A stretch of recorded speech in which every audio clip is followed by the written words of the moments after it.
You ain't go live? No. I didn't go live because I want to be able to record through here and record the actual video on my phone. If I record the live, then I'm gonna have to figure out how to save it from Facebook or something. I could go from this phone, or you could go from your phone, and you just need something else to set it up. Oh, so we just gonna do a video then? Yeah, and then we could upload it after. But how people gonna If they decide to tune in and watch the video based off of the topics or based off of, you know what I mean?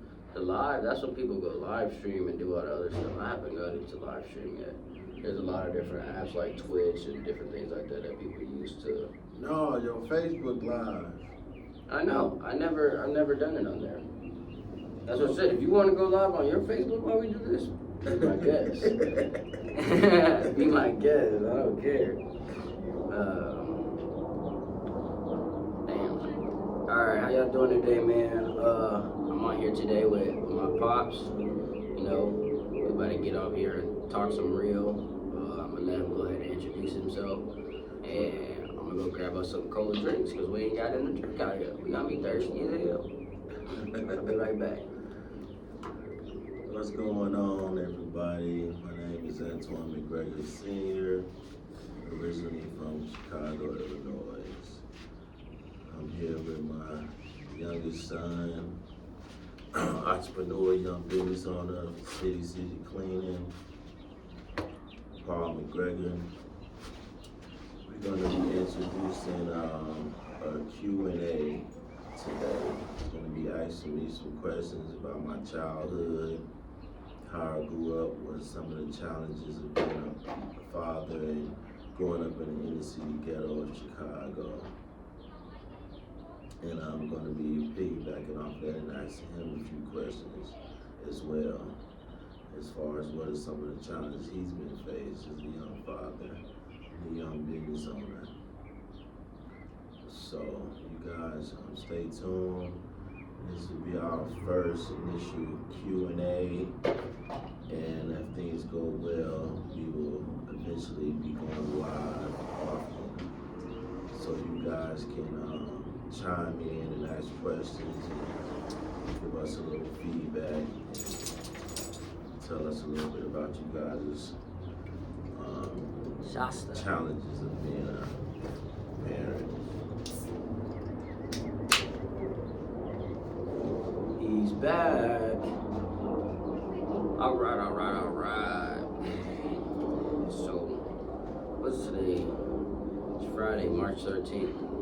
I ain't know we had a Friday the 13th that eventually happens in March. That's crazy. Yeah, Friday the 13th, epic. Great movie to watch. Oh no, that's the scary movie, right? Yes, indeed. Nah, I ain't messing with that. Alright, so as you guys may know, he grew up in Chicago, Illinois, while I grew semi up in Milwaukee, Wisconsin. So we're gonna be talking about that a little bit. Let's see, what was it like growing up in Chicago, and how did that shape your outlook?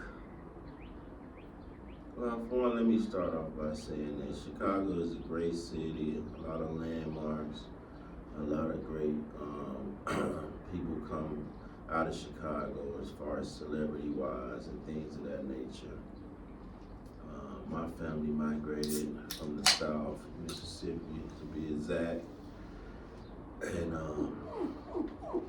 believe my mother had about 8 siblings including her altogether, that came from the South to Chicago.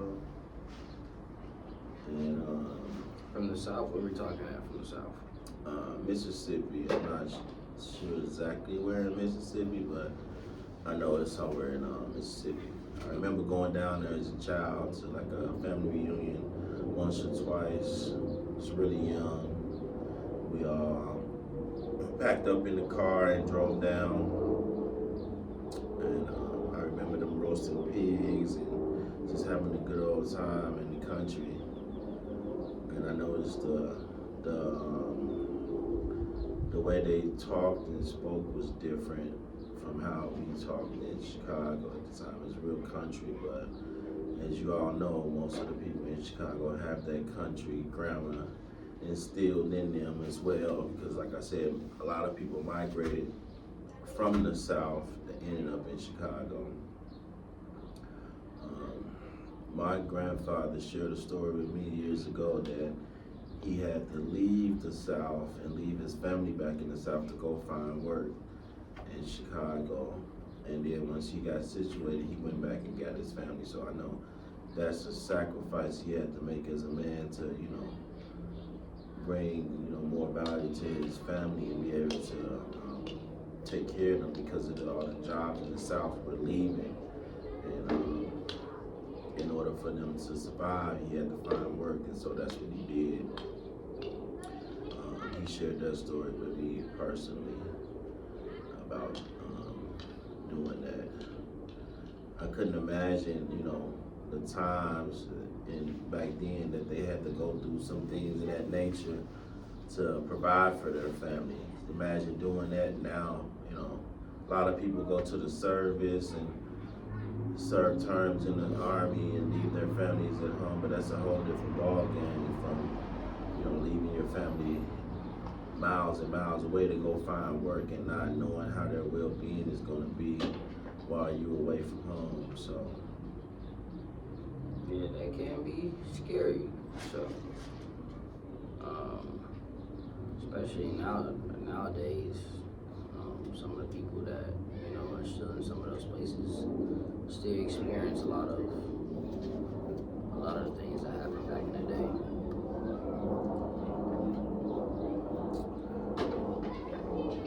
yeah, but growing up in Chicago, it was a real challenge. At an early age, there was a lot of crime and gang violence and drug selling going on in the neighborhood. That I can say a lot of generations has been raised up in that environment. Some don't follow that lead, but a lot have followed that lead just based on being around and other family members introducing them to it. One in particular, myself, was introduced to that at an early age.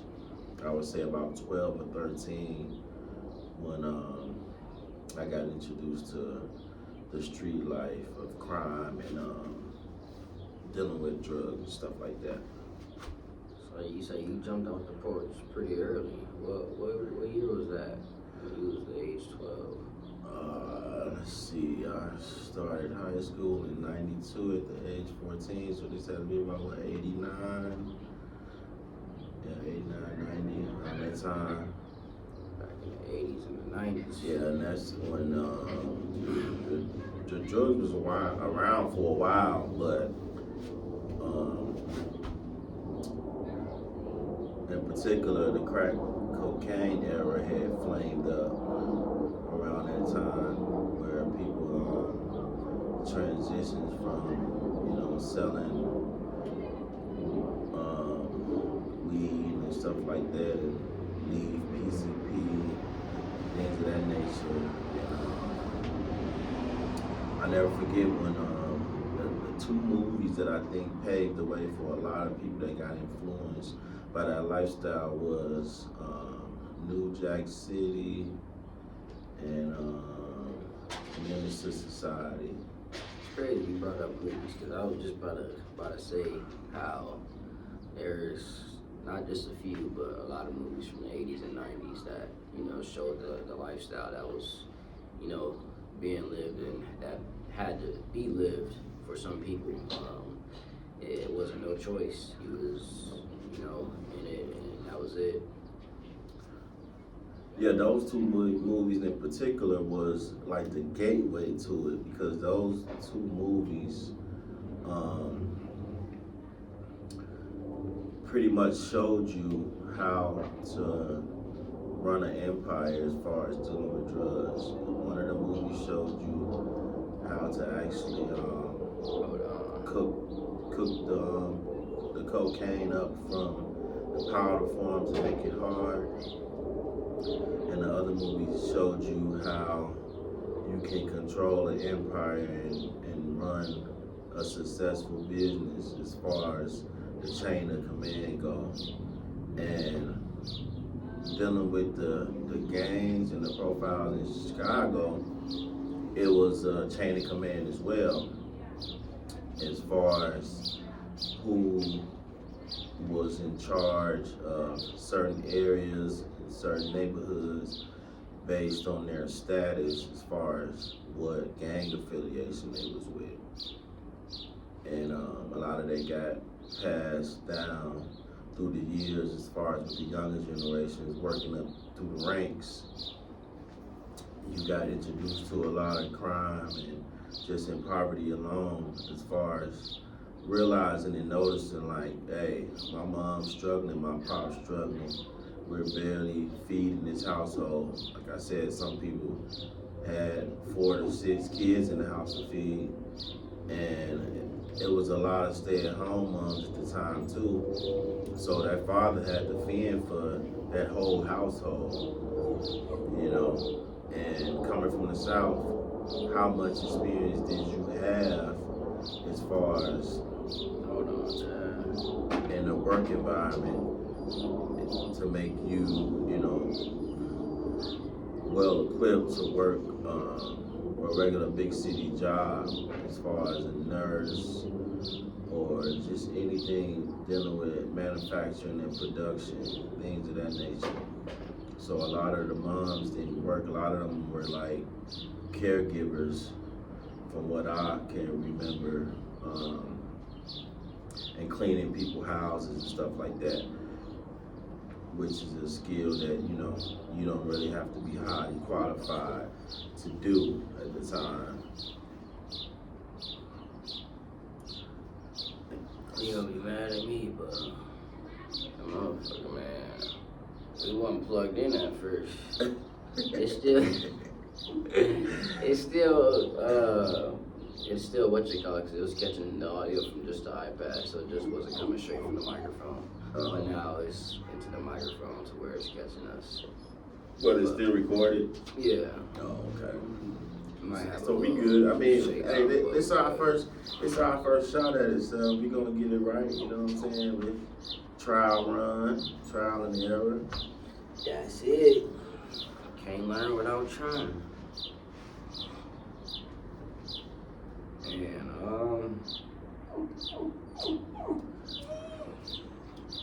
what was we talking about though? Just basically giving you a rundown on how our family migrated to Chicago and how being in a big city like that, coming from the South, and the lack of jobs, and how the drug game kind of paved the way for a lot of people and families, you know, growing up in Chicago. Especially, like I said, when the crack cocaine era hit. Get down, Snowman. When the crack cocaine era hit,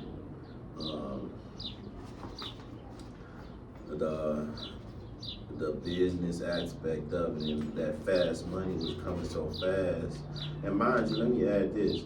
There was a lot of guys that was not even 18, 19 years old that was making, you know, $5, $10, $15, $20,000 a week. So it was definitely a successful business as far as that nature go. But when you're that young and, you know, having all that money, if you ain't got the proper guidance, what you gonna do with money when you get it? What most people do when they get a lot of money. And go blow that shit. Exactly, and that's what a lot of guys did.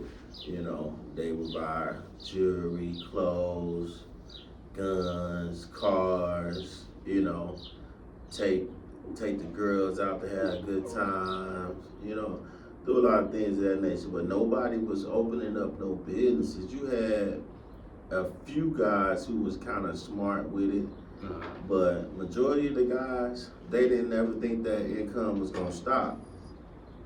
And like I said, I was in the household with one of my older cousins who had a decent amount of money from the street life, and that money would just pile up in the back room.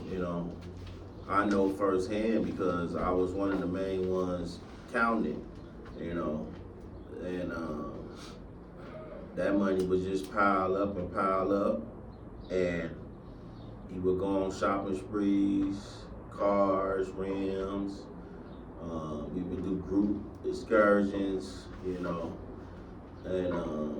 that was it, pretty much. No building no real intimacy as far as buying up neighborhood houses, rebuilding them, trying to start a business, trying to get away from the lifestyle because you're young and you ain't got no kind of guidance as far as getting that kind of money at that age.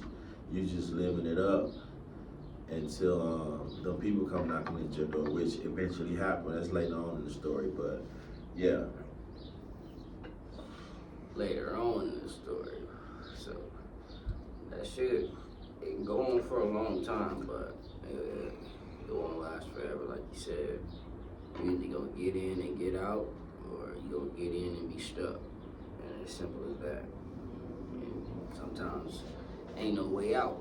You're gonna be in jail or dead, dealing with the street life and trying to sell drugs and, be the biggest of the biggest with that. Shit. Yeah, that's true. I mean, it comes with the territory, but like I said, being that young and being exposed to that kind of money, that's the farthest thing that's on your mind is that I'm gonna go to jail, and this gonna stop. But when they come knocking, when you in that cell, when your buddies ain't answering that phone call, when they ain't paying for that lawyer, when that girl that was by your side 100% thick and thin ain't coming to see you, that's when reality kick in. So, and I can go on and on about so many names and stories of guys that I know from my neighborhood alone that probably touched, if not $500,000 or $1 million in cash, from their little empire they was running on the streets. That's a lot of bills. And a lot of them guys are either dead or in jail. Some made it out. Some are entrepreneurs to this day. But majority of them, a lot of them lost their lives, lost brothers, kinfolks. Did a lot of jail time and ain't got nothing to show for it. And so it's really like touching that kind of money at that kind of age, it's like a gift and a curse. If you ask me, it's like a gift and a curse. So you take the good with the bad. I'm sure it's a lot of guys that would say if they can, this is a very prominent saying, if I can do things over, I would do it totally different. I would live my life different and this, that, and the other. But different in what way? As far as out of the streets, not selling drugs, or nah, trying to be smarter? That part probably wouldn't want to exit the plan because of the money that they touch, So they trying to be smarter. As far as how they move with the money, like I said, and a lot of these guys in the neighborhood, I can say probably like a 10-block radius. Most of these guys was under the same act as far as organization-wise, as far as what gang affiliation they was with, So if a lot of those guys would have came together and kind of moved as one, they could have owned that whole neighborhood, I mean, I'm talking about the stores and everything, because I always say, all the communities in every, city and ghetto everywhere, we don't own nothing, We might buy a few car washes here and there, open up a few pool halls, you know what I'm saying? Yeah. But as far as, buying a block up for real, as far as equity in your neighborhood, buying up the ran down houses that was abandoned that you probably could have got for dirt cheap and build it up and made a profitable, kind of money out of it. And even the stores, all of our neighborhoods, we don't own nothing. We got all the foreigners that's in our neighborhoods living off the black dollar because they get the picture. They know we the number one consumers. So they found their way in and it's supply and demand. Just like how the drug dealers operate. They know they gotta keep that profit up and they gotta keep that product available. So it's supply and demand. The same thing, the way they steady re-upping and buying what they need to buy to feed the block. The people that own them stores and them restaurants and them corner stores in our neighborhoods, they gonna keep their stock up because we is the main people that's keeping them as stockholders because we patronize the most. But we don't own our neighborhoods. And would you say that's by, well, I guess it's by choice. Because with the type of money you say that was being made, a lot of things could have been bought, a lot of businesses and opportunities could have been had,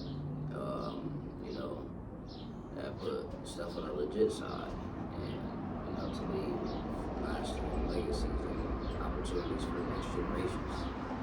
Facts.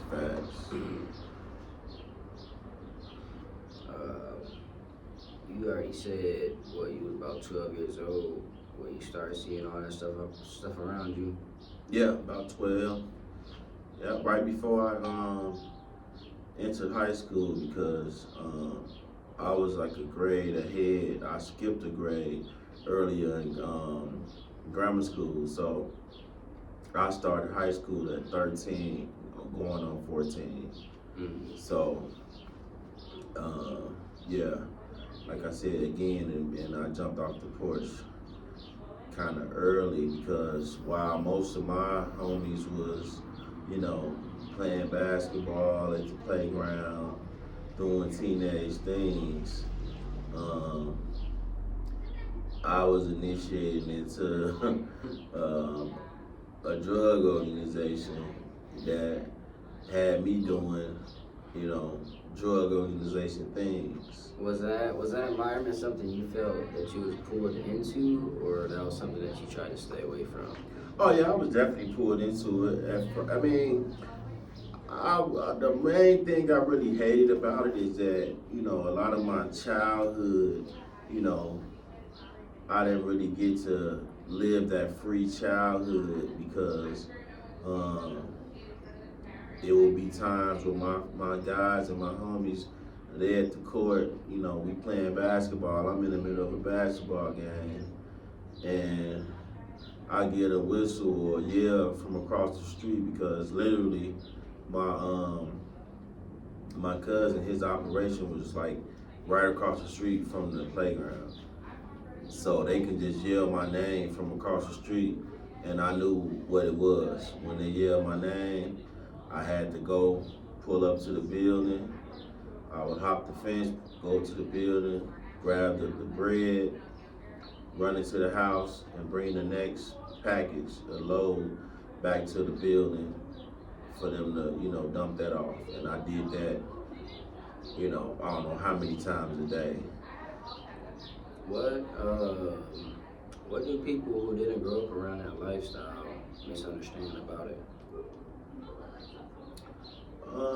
I think they probably misunderstand the keys that you can learn from that lifestyle. And I'm just using this as something positive to bring from it. I wouldn't introduce nobody to it now, the way my thought process is today. I would never introduce no child or nobody to that lifestyle because there's nothing fruitful that's gonna come from it, because it's not the kind of lifestyle you wanna live.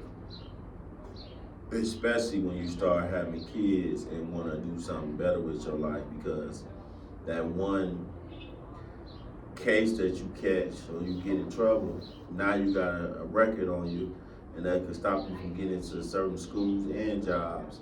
So I would always advise somebody to stay away from any kind of criminal activity versus, the money value into it. So, but again, there's a lot of young guys that parents didn't have a lot and they wasn't well off. So you had brothers and sisters sharing clothes. One week you wear this outfit, the next week I wear this outfit. We switching shirts and pants and shoes, all in one household, So that's the stress and the strife that it put on you as far as being easily influenced into the lifestyle. Knowing that you can easily get what you want out of it, even though it ain't. Yeah, without having to go to your parents or, wait for your parents to have a few dollars extra to go take you. And then if they do have a few dollars, they ain't going to get you no Nikes. They going to Payless or going to a cheap store where, you can get some decent looking shoes just to look decent for school. Man, they don't know. Y'all don't know about Payless of this generation. Some of y'all do, but shit. Well, they took it away now. Yeah, but basically it's like it was do or die in my neighborhood, man. It was do or die.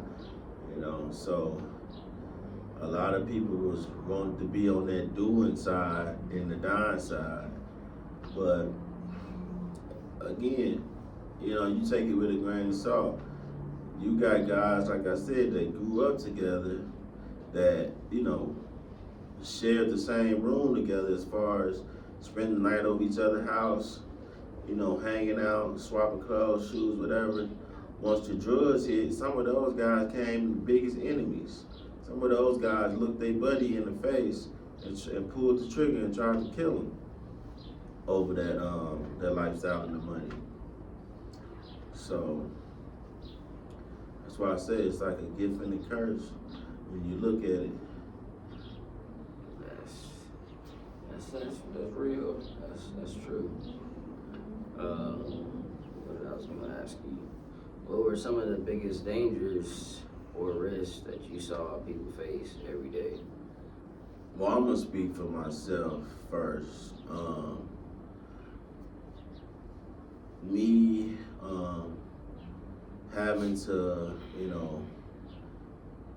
do the transporting back and forth, taking the package product and taking the money back to the house.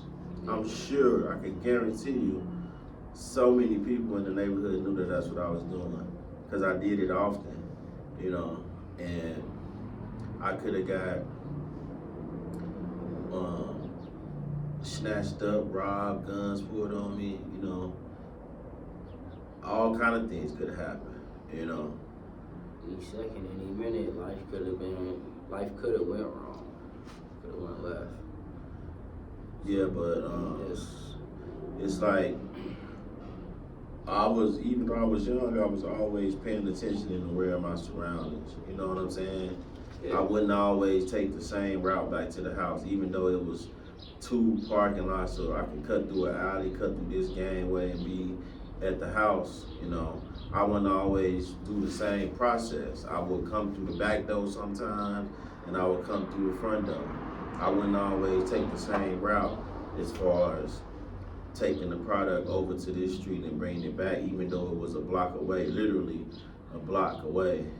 Mm-hmm. I wouldn't always take the same route, and then I would always come back when I brought the product back, the next load, I would always look and see what was going on. I wouldn't just go run right back and give it to the workers. I would always look from a distance and see what cars was around, any suspicious cars, or even if the cops was around, anything, because you had people on the prowl that's looking to rob people at the same time too. So I had to be on my toes, on my P's and Q's at an early age because my cousin, he was young. He was young exposed to the money. So when the money started coming in, he wouldn't even be over there, a lot of the times. He'd be out doing his thing, cruising or doing whatever he was doing, but he wouldn't be over there facilitating everything because it was already put in place. He had the workers, he had the runner. I was the runner, he had the workers. We all was on the same page. They yelled my name from across the way from the playground. I already knew what they was calling me for. I didn't have to say, yo, what's up, what's going on? I run over there, grab the bread, hit a couple of gangways, hit the cut, go up the back steps, go to the stash, dump the money off, take the product back, like a revolving door. I did that, all night sometimes. I mean, you name it, 1 in the morning, 2 in the morning, 3 in the morning. You know what I'm saying? All day. So it was risky, but people knew in the neighborhood because, like I said, in our neighborhood, it literally was so many blocks of D-boys and spots over there that everybody was just worried about their own organization, their own system that was running. They weren't really trying to pay attention to what y'all had going on because they knew what y'all was doing. Now, as far as the competition, as far as who had the best product and the bigger bags or whatever, that was always going on, but nobody really bumped heads with each other until one side started making a little bit more money than the other side. And so then they decided, oh yeah, they too close to us, man. So we ain't making the amount of money we supposed to be making because all of our customers going to them, So we got to do something about that, and then that's when the street boys started. And then that's when people started getting killed and people started going to jail. But before that, everybody was just doing their own thing and pretty much worried about they set or they block or whatever, how much money they was making or whatever. That's right. Was there a specific moment in your life that made you want something different? We're gonna change it up now, just a little bit. Oh yeah,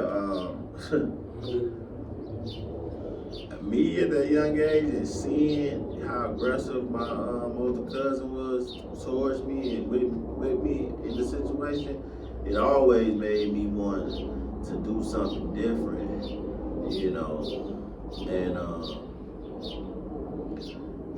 just because the demeanor that he brought to the table when it came to it, I don't think he even realized how young I was and immature I was being involved with it.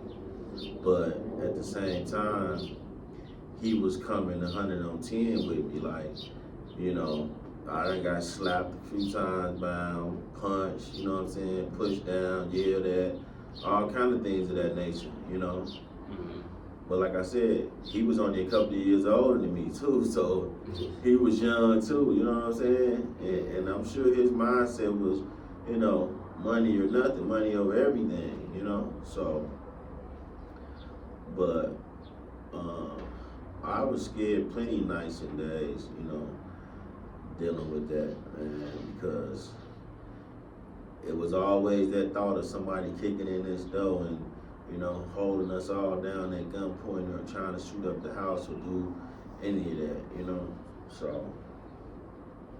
Okay. What helped you move away from that environment or mindset? Well, people started getting killed and people started going to jail. So that what really, I got forced, what word am I looking for? Like nature pretty much took its course, pretty much. It evolved into that me leaving, I had to be protected by, a higher power, of course, because I escaped so many different incidents, but that's from me being very observant and, being aware of things at an early age,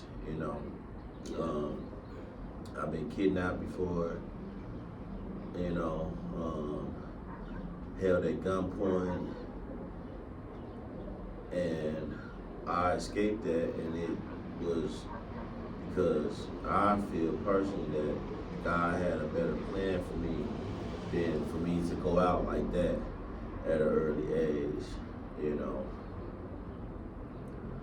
So when my cousin went to jail, it was for murder. He had caught a murder case, him and a couple of other guys, and he needed to bail out, and he eventually bailed out in like 2 or 3 weeks, and then caught a gun case right when he got out. They caught him with a gun on him. He was out on bail, so that was it for him getting out anytime soon after that. You out on bail, you know, charged for murder, and now you out with a gun case, kid caught with a gun. And so, yeah, once he went in, everything kind of crumbled in because he couldn't get back out. He was kind of the head on the octopus of the organization, you know, and it was him and 2 other guys in the crew. I think one of the other guys had already went to jail for, I think he already went to jail for murder before him, I think. Yeah, he was on the run or something of that nature. He was either hiding on the run or either getting caught up for a murder before that happened. Mm-hmm. Now let me rewind back a little. Something happened where we had got into a big,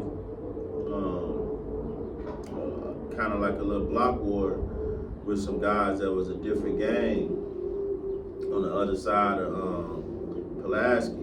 They was on the other side of the street from us, and they had came down about 6, 7 deep, and they was trying to shut my cousin's operation down.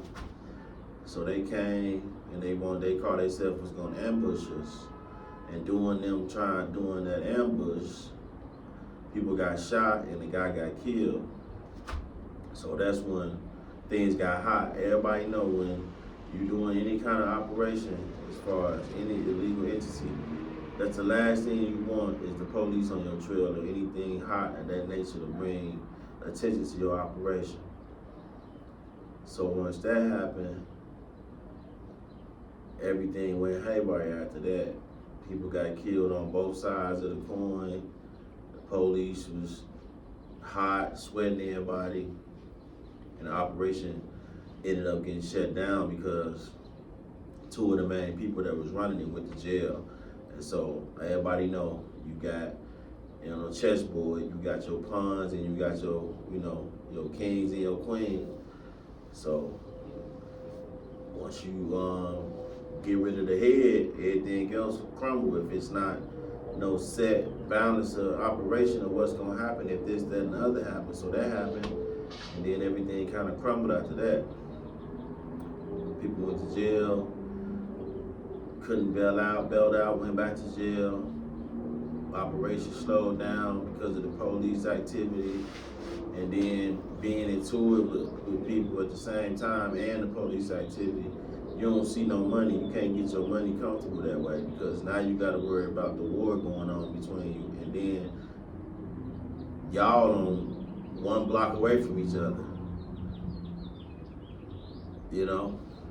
and y'all into it with each other. So somebody got killed on their side, somebody got killed on our side. It was just went back and forth, and it went on for some years actually, before people just went to jail and didn't get back out. But that ended right there. Once that happened, it dried up. The fiends would come. They would come like 2-3 days after everything slowed down. But after that 2 or 3 days, they don't see nobody out there with no work. They going to the next spot. So, and like I said, this spot was doing about 10 to 15, at least I'm gonna say 10 a night, 10 grand a night minimum, you know. And that faded away within a week span because they didn't see nobody out there, you know, working no more, so they stopped coming. And now, you know, people in jail didn't do right with their money, didn't have lawyer money, didn't have bond money, you know, and now you just sitting in jail waiting to get your time, and your little empire is went downhill, you know. Out of there, out of there, out of there. So that was a scary moment for me because here I am, a young buck. What was I? What? 16 when that happened, I think. Yeah, 16. Yeah, 15, 16 when that happened.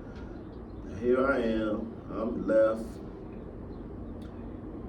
with the house by myself. Me and one of my little homies who was my best homie at the time. Me and him was staying there in the house. We was left at the house by ourselves. And my little cousin, she ended up going to stay with another family member.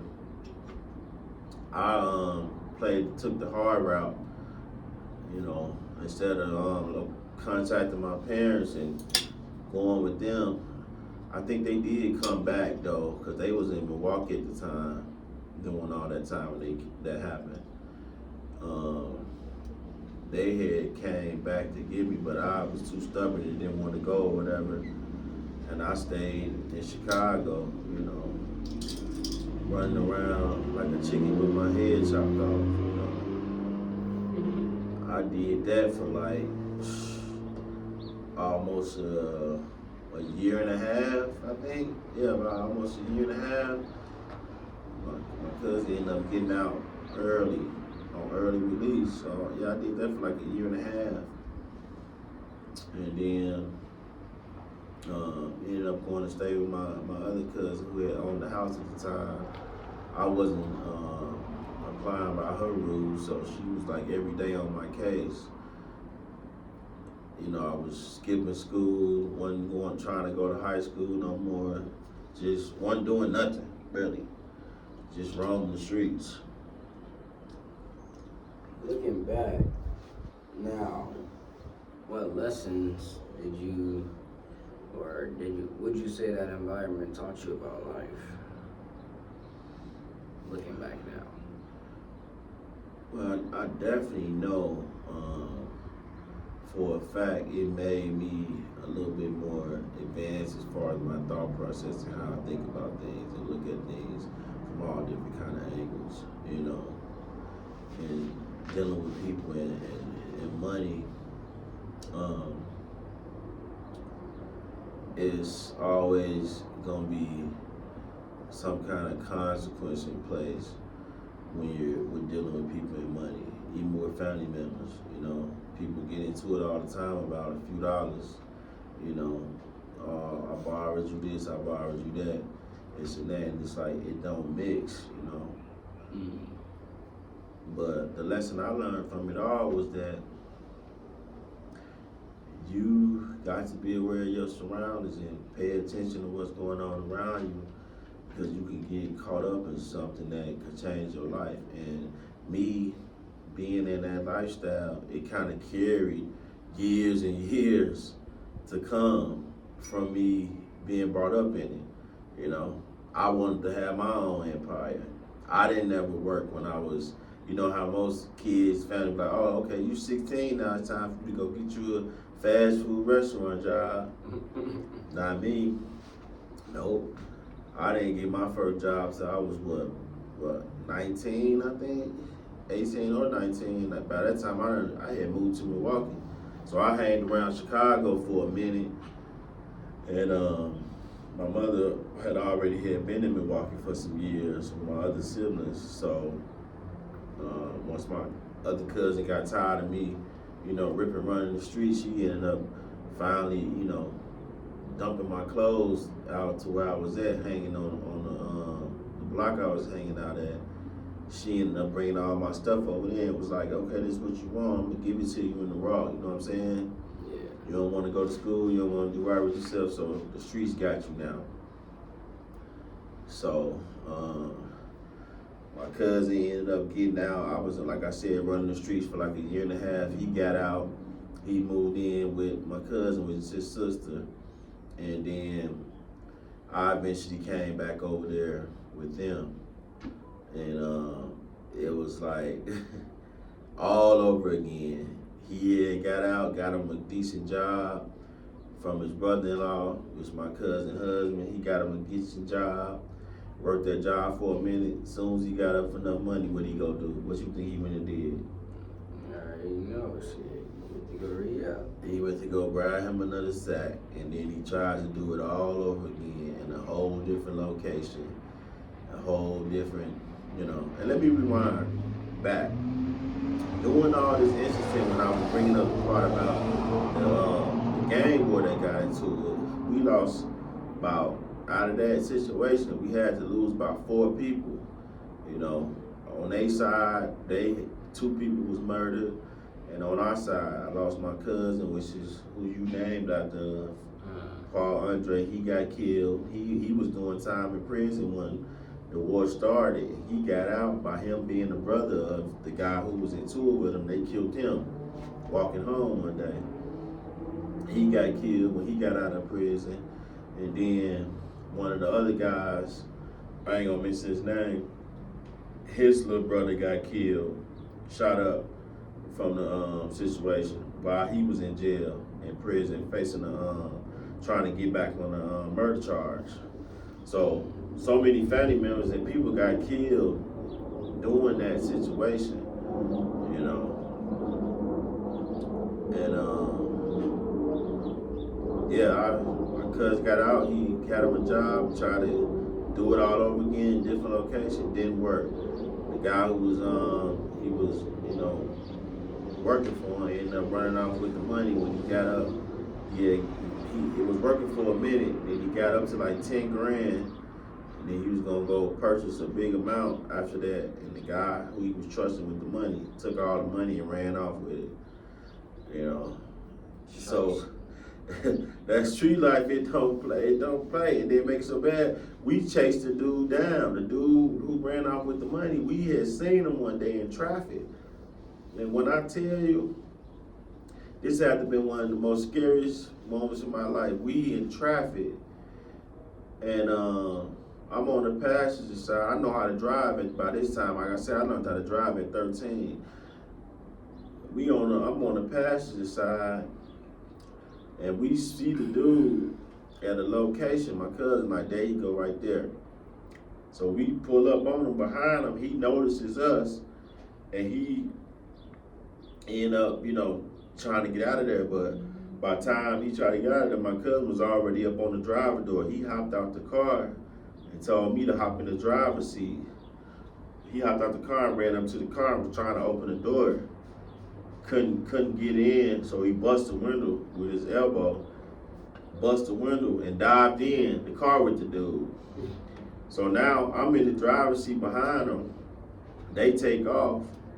My cousin is legs hanging out the window like this, as they do turning all kind of corners, whipping the car, jerking the car, trying to get him to fall off the window. Yeah, and we ended up, I ended up following behind him for a couple of blocks, and then he ended up going into enemy territory, because he knew once he got in that territory, it was danger then, so he ended up driving down a block where it was enemy territory. And by that time, my cousin noticed where he was at, and he just stopped trying to get him out the car. And then I was like behind him, so he hopped in with me, and we chased him down for a little bit, but he ended up getting away. It was a wrap from there. But it's so many stories I can tell about that, you know, lifestyle growing up. But that's neither here nor there. We trying to be on something positive now. You know, just giving y'all a little feedback about my little history as far as growing up in the city. And It's so many challenges dudes my age been faced with at a young age, you know. Thinking positive.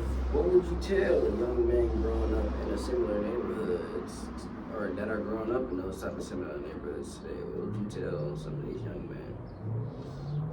Well, Chicago right now has an image. You know, they got the whole Chirac saying, like that's a little Iraq, you know what I'm saying? It's like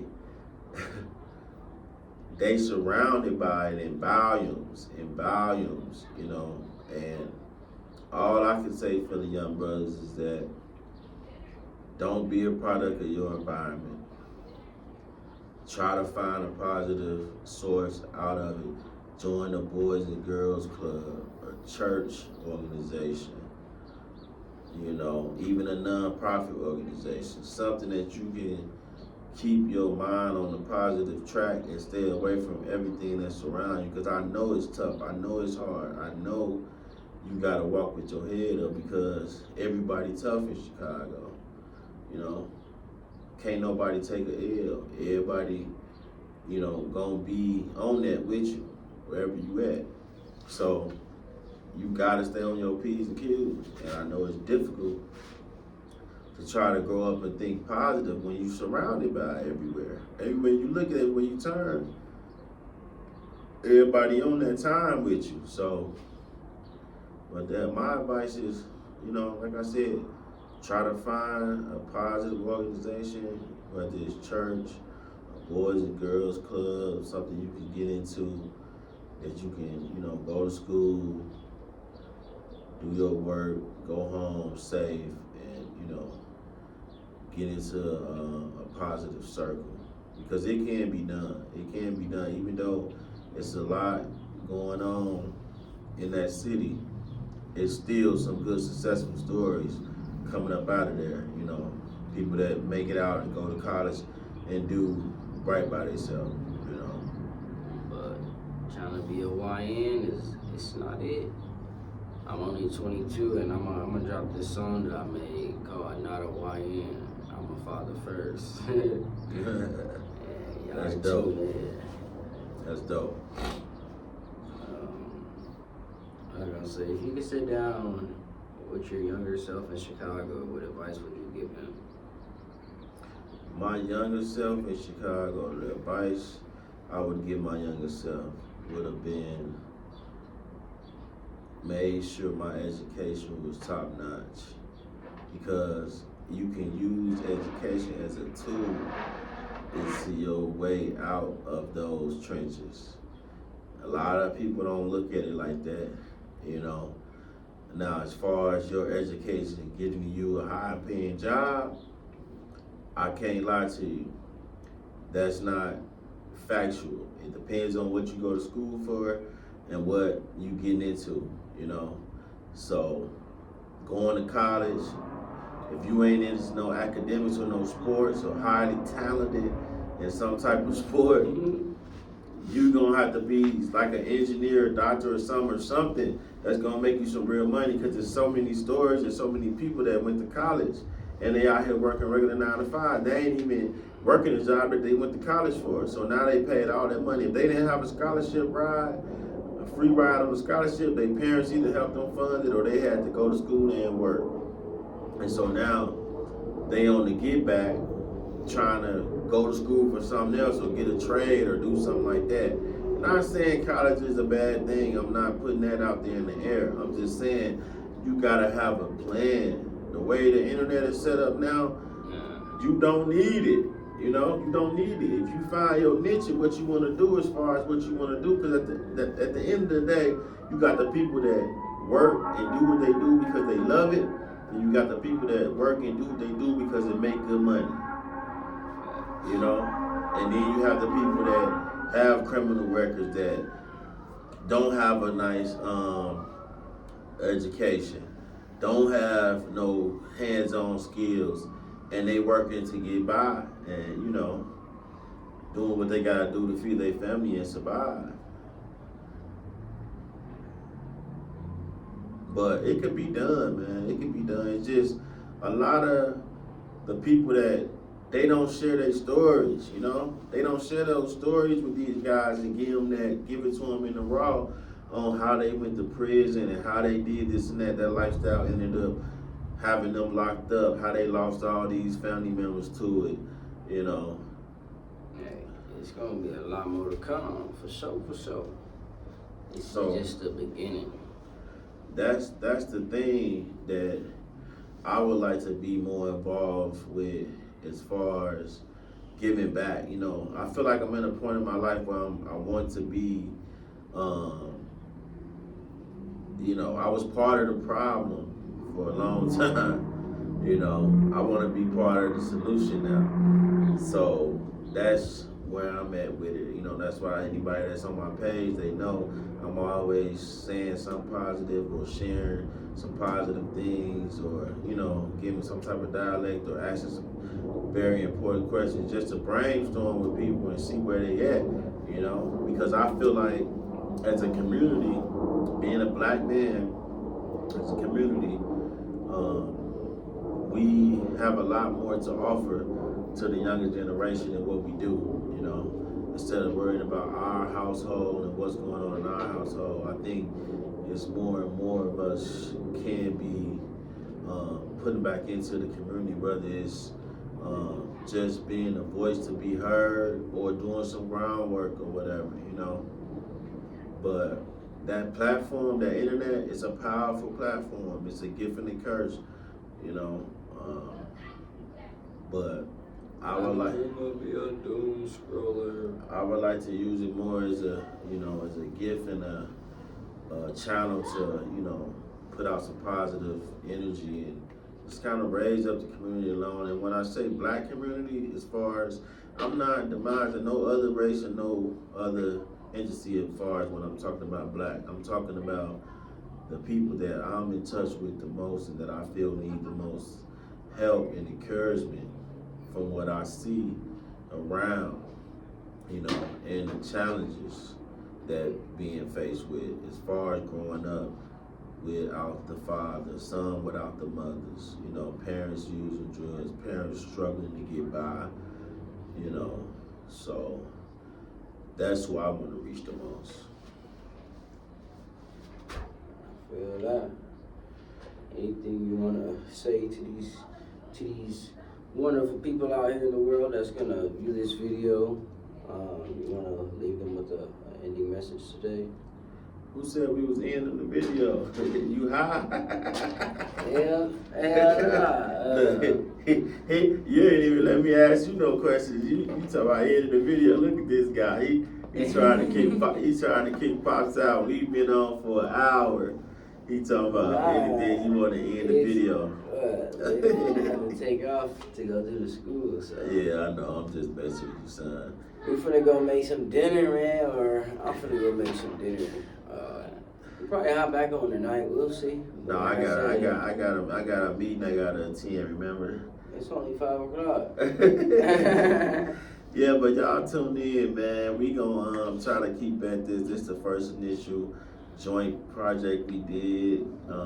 Father, son. We trying to get something started. This is just a video. Eventually we gonna go live so we can do the Q&A thing and get the feedback and get people in tune with what we trying to do. And just want to get some insight on some of y'all stories and what are y'all challenges raising kids and growing up in the city of Chicago. Y'all know I spent a lot of time in Milwaukee as well. I got some stories about Milwaukee too, but that's another video. Everybody got a story and a testimony. So let's hear it. All right. Y'all have a blessed day and stay tuned. We got more to come. Stay hydrated out there.